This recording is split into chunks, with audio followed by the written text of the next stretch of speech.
Hey, welcome to Whatcha Doin with Brandon Horwin. And Sophie Williams. And today's special guest is I'm Jane Summerhays. I am an actress, singer, dancer, though I don't dance much anymore, particularly during this pandemic. And I'm from Salt Lake City, Utah. Grew up in a huge family and caught the theater bug as a kid. My mother took me to a traveling company of My Fair Lady. And I was sitting up at the balcony. I could not. Actually, I was in a box on the. I'm surprised I didn't fall out of it. You know, I just was beside myself, and fell in love with musicals and the theater. My parents didn't want me to go into the theater, and when I graduated from undergrad school, I left the state so fast I left skid marks, Washington, D.C., where I worked for the Peace Corps for a year and then went to Catholic University and got Great. my master's. And the dean of the department, Father Hartke, drove me to New York with another priest who drove the car 25 miles an hour. I thought we'd never get there. And took me to Sardi's for dinner, moved me up into my apartment, and that's how it started. Great. Well, we are going to definitely get more into Catholic University, your journey to Broadway. But first off, welcome to Whatcha Doin. We're very excited to have you today, and thanks for joining us. Thank you. It's my pleasure. So you started to go about, this our first question, but let's pick up, around Catholic University. If we're Right. around, when you arrived in DC, how did your journey, take off from there? Can you just give us a little brief rundown of your theatrical journey from, Washington D.C. to beyond? Well, I had started as a dancer. My mother put me into dance school when I was 3 years old. And there weren't a lot of kids around in my neighborhood. And so suddenly I had all these kids. They took me right out because I didn't learn one step. All I did was play. And I went back when I was 6 and ended up dancing with a company and doing Balanchine and with the ballet at the University of Utah. I was tall, so I started performing early. I performed with the university kids, and then they had a big stadium. It was seated, I think, 5,000-6,000. In the summer, they blocked off part of it and did these open air. They did an open air concerts. They presented one. What I remember, we did Deflator Mouse. They did one opera and one musical, and that was it. So when I got to Washington, I worked for the Peace Corps. I didn't know what to do. I had a boyfriend there, and we promptly broke up. And I was working for the Peace Corps, and then I kept hearing about Catholic University, that they had this great theater department. Walter Kerr had come from there, bunch of well-known actors. And Catholic U at that time had a very strong connection with New York. So I just got it in my mind that I should go and get a master's degree because I really didn't know what else to do. And I was battling my parents' objections to going into theater. And I went out and interviewed with Father Hartke, and he said, come on in. So I did. And I was in a lot of the shows at CU. I choreographed most of them when I was there that needed choreography. And then moved to New York. A friend who was from New York moved me to New York. And Walter Bobby, who was ahead of me, had already been there. And he introduced me to an agent. And I got a job and an agent. Wow. So that's how it started. That's awesome. I could always get, I didn't want to be a dancer. I wanted to be an actress who danced and sang. There are a lot of singers in my family. My mother was a fantastic singer. And so I sort of sang, but I started seriously studying singing and and went through a 2-year Meisner course with William Esper in New York. And that's how it started. But I could always get a job dancing. So that was my fallback. Yeah, absolutely. So you've talked about this just a little bit, but you've starred in 9 Broadway productions. So what was that like, just being on Broadway, booking multiple shows? It must have been an amazing career, and still is. Well, I mean, it looks good on paper, but there were big stretches where, you're looking for work. I remember somebody said to me, how can you go into the theater? It's so, you have there's nothing that you can rely on. You need a good steady job. I said, really?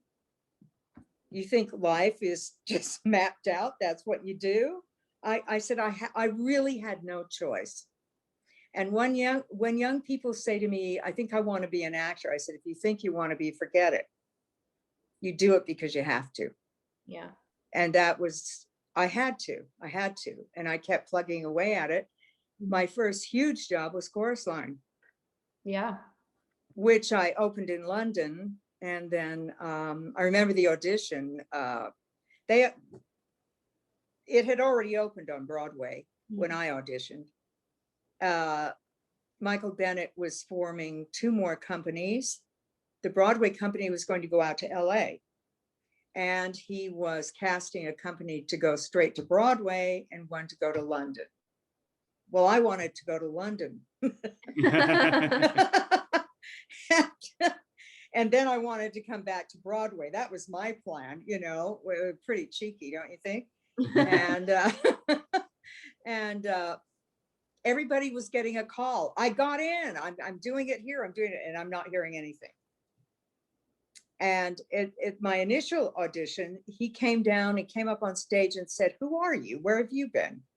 And I said, in Washington, And I had just done a Shirley MacLaine special, actually based on Chorus Line, on being a chorus dancer.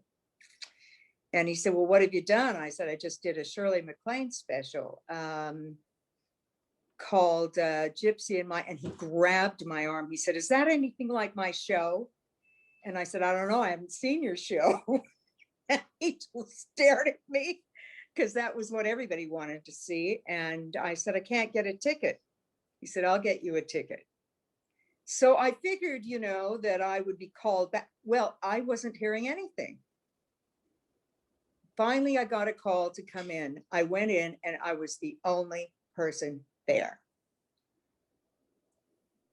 And I thought, what is this? I was terrified. He came and put a cigarette in my hand and said, okay, just talk to me. Read the script, just talk to me. And he said, okay, you got it. I'm sending you to London. Yes. So that's how it started. Then I came back to New York and went into a show called Sugar Babies, and with Ann Miller and Mickey Rooney. I had just gotten married, and I thought, well, they told me to come in and they said, we want you to stand by for the soubrette, which is the second banana, they called her. The soubrette was the younger female lead, and I thought, perfect, because I didn't have to go to the theater. I just called in, and we were renovating an apartment, so I could get a salary and get my marriage in order, my home in order.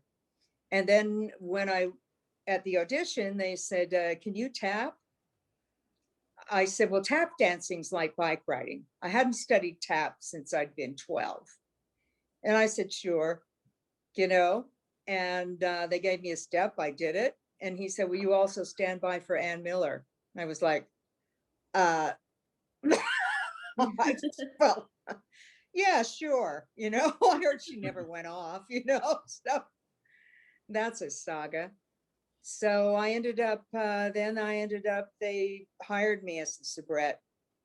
And then I replaced Anne on the road. She hurt herself with Mickey, opposite Mickey, for 5 months. Wow. And then came back and went back into chorus line. So. Awesome. Awesome. And you also starred in Me and My Girl opposite famed British actor Robert Lindsay. Yes. So what would you say your biggest takeaway was from that show and that experience?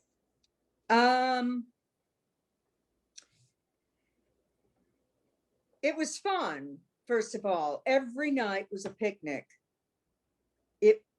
More than any other cast I worked with, it was pure joy. And a lot of it came from Robert.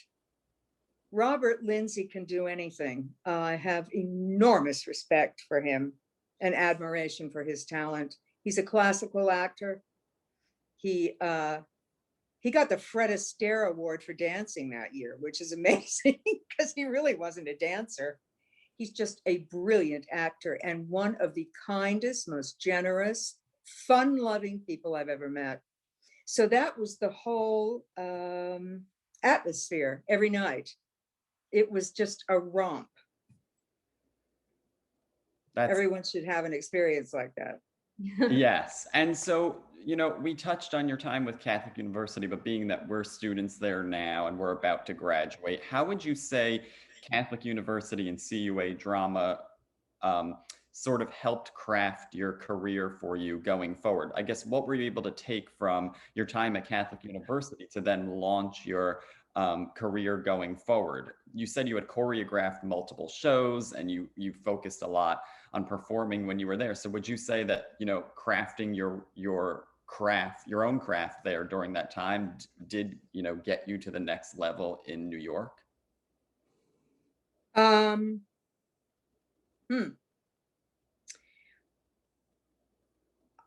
It's hard for me to distinguish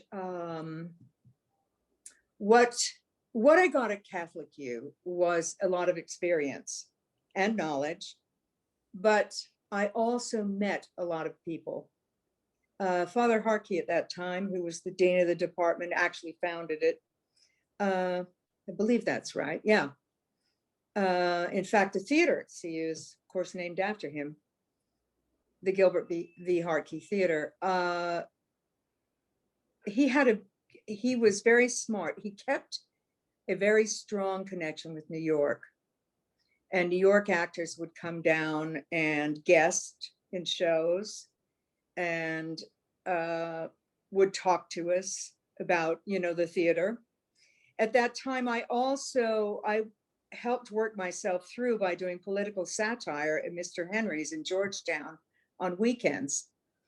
And at that time, Roberta Flack was performing at Mr. Henry's on the Hill.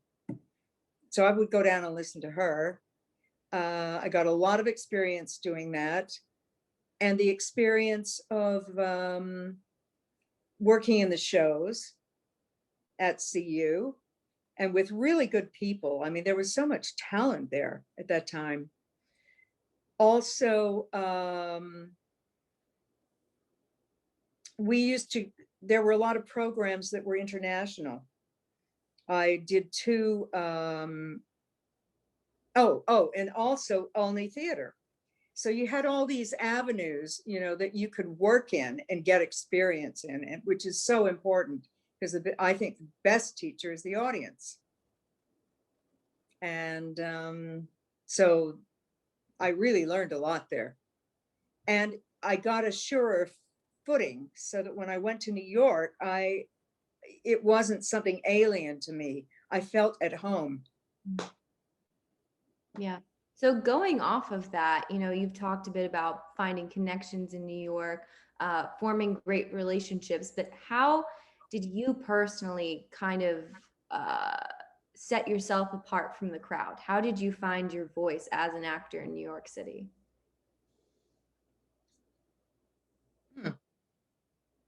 Set myself. As I said before, I was a strong dancer. Mm-hmm. So And I immediately started studying. I found a singing teacher and got my voice in shape. I took acting classes. When I wasn't working, I really worked at it. When you're working, you get in shape for the show you're doing, you know. When you're not working, it's harder to stay in shape because you really have to, you have to have discipline to keep working at it, keep up all your skills. Yep. It's easier when, I think, when you're doing a show, because you're doing it all the time. But then when that show ends and you're looking for other work, unless you go into something immediately, you really have to be disciplined. And I think you have to learn to not take things personally. There are a lot of reasons people get jobs or don't get jobs.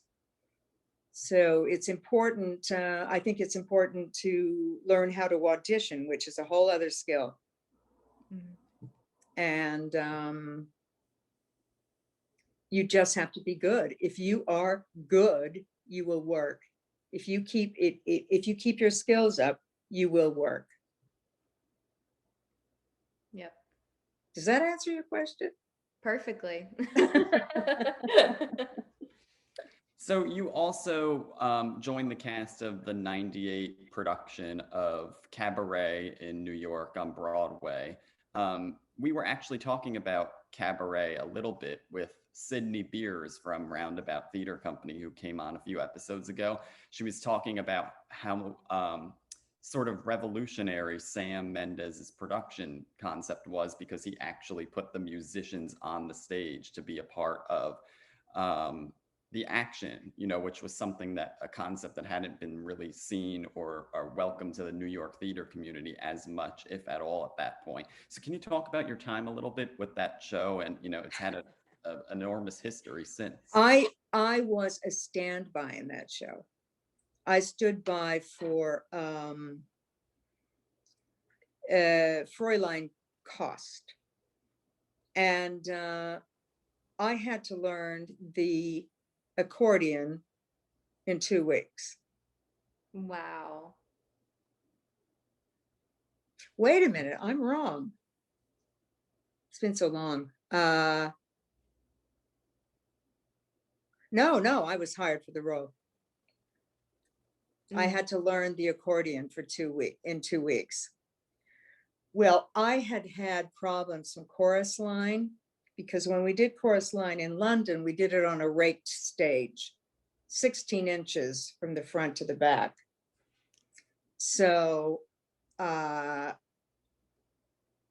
standing in heels, right? The first time we did the opening combination, there's this big leap. I nearly went into the pit. I just said, your whole center of balance was off. And a lot of us had neck and back problems, and I developed a huge neck problem. There are also all those neck snaps and things in the choreography. So now fast forward to Cabaret and learning the accordion in 2 weeks. The accordion was like 41 pounds hanging off my neck. I lost the feeling. I had these electrical shocks like going down my arms into my fingers. I'm smoking a cigarette singing, you know, oh, wie wunderbar, and my hands are, it was a huge problem. I couldn't, then I couldn't feel the keys. So I did not last long in Cabaret. So that may not be something we want to talk about. No, I think it was very difficult. Yeah, I think it's an important story for our audience, just to hear, like, sometimes things don't work out. Don't work out, no. Circumstances, and that's a reality of the business. Yeah. It was a brilliant production, just brilliant. And I had spent some time in Germany, and I eventually ended up running a program in Israel, Tel Aviv. So the whole, the whole thing of the Holocaust, and it was amazing how he dealt with all of that. He was a brilliant director. But I didn't work with him specifically because it had been playing for a long time before I went into it. However, I certainly appreciated what he had done.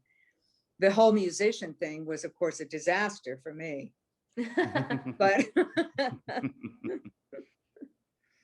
so going off of COVID and everything that's been happening right now, where do you see the industry or Broadway going from this point forward?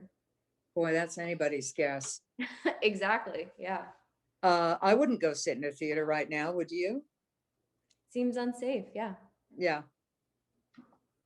I don't know. A lot of New York young actors, a lot of actors have gone home.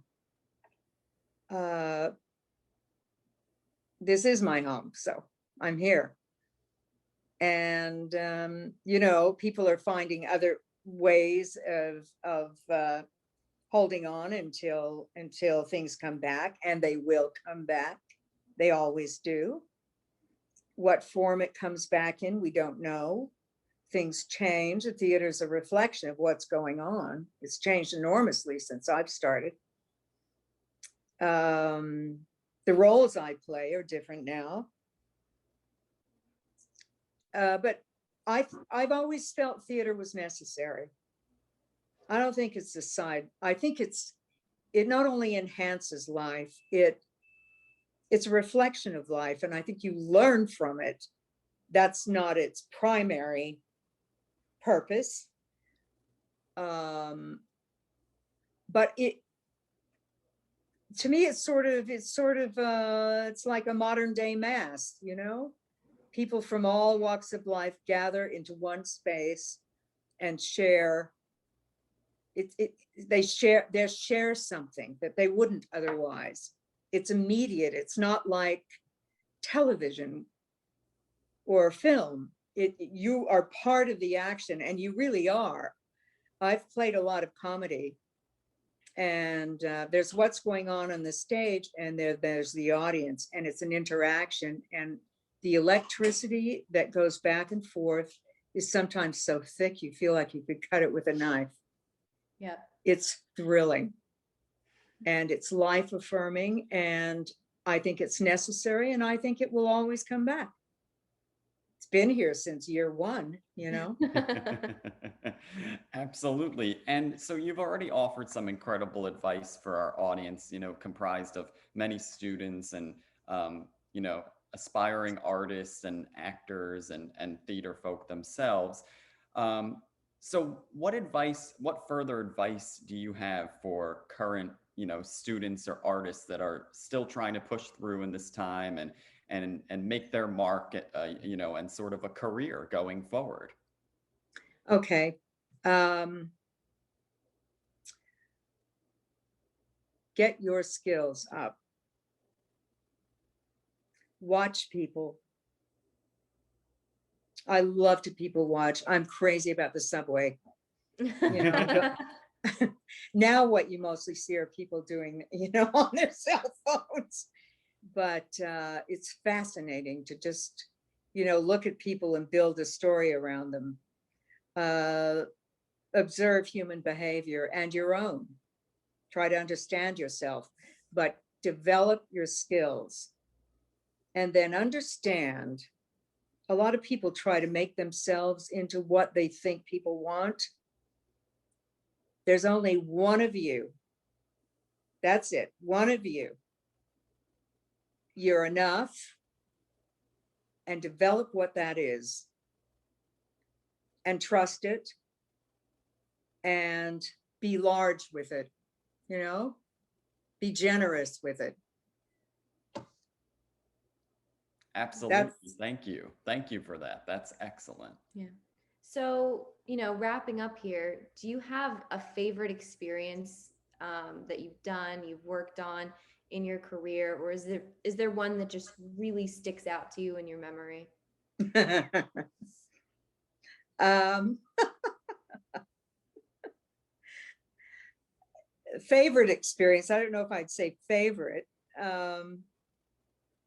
There were high points. Mhm. I think the opening night in London, I'll never forget as long as I live. Everybody was there, David Hockney and all these actors, people. I met Michael Crawford there the opening night. And he became a friend. And then when Chorus Line became the longest running show on Broadway, Michael Bennett brought back everybody who had ever done it. And they all did the show that night. It was unbelievable. And he brought me back at that time. I returned to the show and was performing it on Broadway. So I did the whole opening sequence. And then they started bringing in, I'll never forget when we went into that opening combination. Now do it away from the mirror, da-da, the place went crazy, crazy. It was thrilling. But that one thing really stands out in my mind, and that's when I was doing Sugar Babies. And this is when I was, this is when I was doing the soubrette. I had a number, I was dressed as, it was a beautiful ballad written by Harry Warren called Warm and Willing. And I was dressed as a statue in the park. And I sang the, a Grecian statue. I sang the beginning of the song. And then I turned to the side and did this with my fingers. And a dove flew out and landed. And I had all these perches on my costumes. And I would throw them around, and then the fourth bird that came out lit on my head. Then I turned to the side with my arms out, and an entire flock of birds came out. And I turned forward and I was covered in birds. And I sang the end of the song.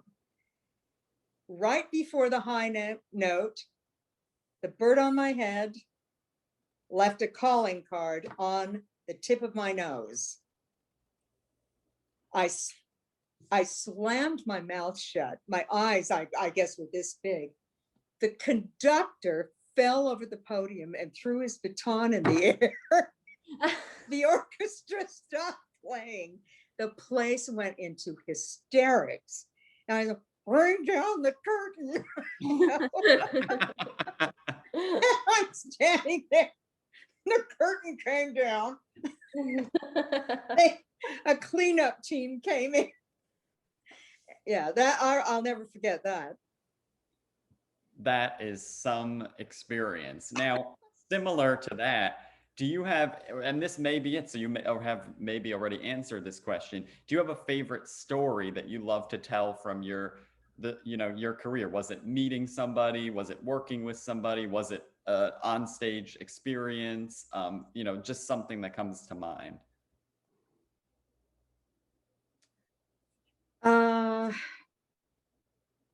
Well, there's so many. Working on The Wild Party with George Wolfe, who is really an actor's director. It was an incredible experience. I must have read 20 books for it and watched all these tapes from the 20s. It took place in the 20s.